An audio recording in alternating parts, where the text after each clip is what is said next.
I've got a theory you're gonna like this review of set number 21302, The Big Bang Theory, here on TalkBricks.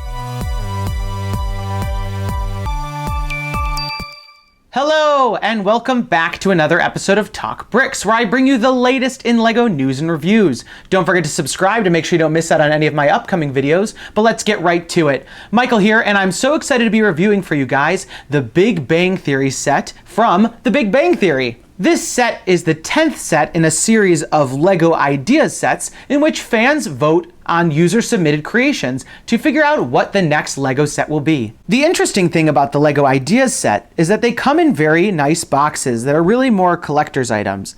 On the box we get a familiar shot of the set, but also really nice details and nods with the different whiteboard drawings and the galaxy on all the different sides. We also get a brief explanation of how the LEGO Ideas process works. This set also includes a really nice bound instruction manual, which has all sorts of details about the show, as well as a section about the creators of this LEGO Ideas submission. As you can see here, I have this set up exactly the way it is on the box, and the whole gang is there in the living room of Sheldon and Leonard. And it has all the different details that we remember. But before we get too far into the set, let's talk about everyone's favorite part, the minifigures. First up, we have the four guys. From left to right, we have Leonard Hofstadter, Sheldon Cooper, Raj Kuthrapali, and Howard Wolowitz. In the center of the group here is a small puppy named Cinnamon. They all feature printing that's very unique to their characters. I especially like the sweatshirt jacket combination on Leonard, that amazing Flash t-shirt with the dual color sleeves, the nice jacket and argyle sweater on Raj, and that Western style button down on Howard.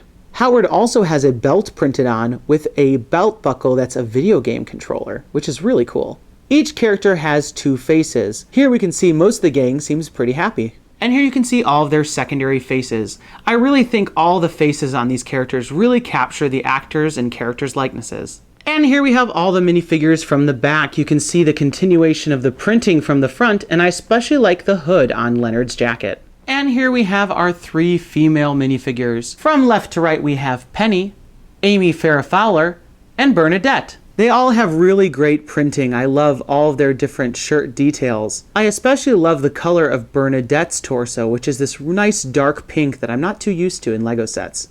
You'll also notice that Amy and Bernadette have the dual molded two-tone colored pants to carve out that boot area. Bernadette has some nice printing on her legs with this kind of dotted pattern. This pattern also is printed on the side of the legs. Each minifigure has two faces. Their first faces are quite happy, while their secondary faces have much more attitude. Here we have all the girls from the back, and now with the hair removed so you can see the full back printing. There's some nice continuation of the prints from the front, and we can really see the two-tone plastic on the pants of Amy and Bernadette. Here we have all of our minifigures from the front, and here we have all of them from the back. At the center of the living room, we have the seating area. It's comprised of one tan chair on the right, and the large brown couch on the left. Everyone in the show has their special seat in the living room, but no one is more important than Sheldon's seat. Sheldon always sits right there, and that's the optimal place of the living room, he says. The rug has an interesting pattern that's all tile built, and on top of it is a small coffee table. On the coffee table we have two takeout containers, as they always order Chinese takeout with some Chinese symbols on it. We also have the LEGO News. This table is known for being very cluttered. And one red coffee mug.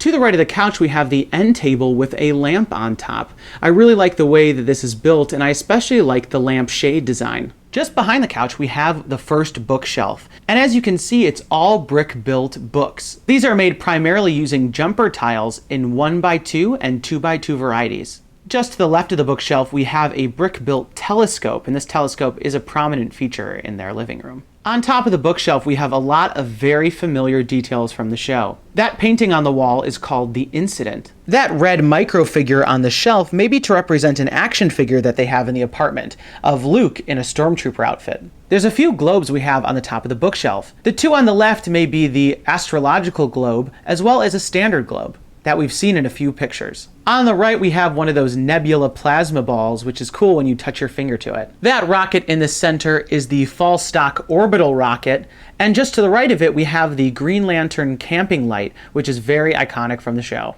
On the door, we have one of the set's 2 stickers, which is of a boxing ring and the spectators in the audience. On the show, this is actually an image of Rock'em Sock'em Robots boxing, but as this is a licensed product, it might not have made it into the sticker. To the right of that, we have a whiteboard with some equations and some other notes from the guys. And just to the right of that, we have the DNA double helix sculpture, which is very memorable from the apartment. In the back corner, we have the second bookshelf, which is made with a similar technique with all of the little tile pieces representing the books and items on the shelf. You'll notice that it has this kind of offset design, and that's exactly how it is on the show. Up on top, we have another figure and a little cone to represent other items that sit on top of that shelf. And just to the left of it, we have this special tile to represent the Nikola Tesla lab poster. You'll also notice another printed tile with a radio, and this is none other than the Spirit of St. Louis radio that they use on the show. In this back corner, we have a wall with some exposed brick details. We also see the window with the curtain rod on top